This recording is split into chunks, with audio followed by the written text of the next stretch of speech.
So the way it would look like is, let's say you had about $200,000 in your superannuation, or between you and your partner, you had $100,000 each. As long as you've got over 150, 200, you can justify the costs of setting it up and maintaining it. So you'd set up a self-managed super fund. From there, what you would do is you would use that $200,000 to serve as your 20% deposit plus your costs. So assuming you're buying a $600,000 property, your 20% of that is going to be $120K. Plus you've got to have your stamp duty and, your other costs. So let's add another 5-6% onto that, another 30. So you're at 150K. Plus the banks will generally want to have a little bit of a buffer amount as well. So just to make sure you don't run completely dry. But basically that should be enough to help you borrow 80% of a $600,000 property.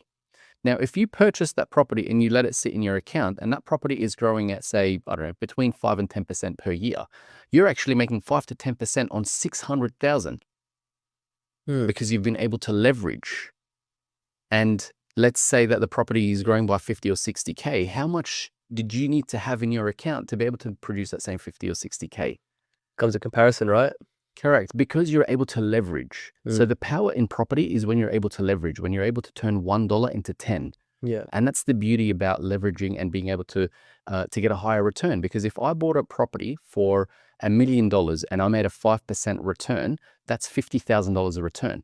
Now, let's say I bought that property and I only needed to use 10% of my money, 10% of the value, right? And I only put in 100 grand, right, to buy that property, but it's made me 50. I've made a 50% return on cash. Yeah. That's the power of property.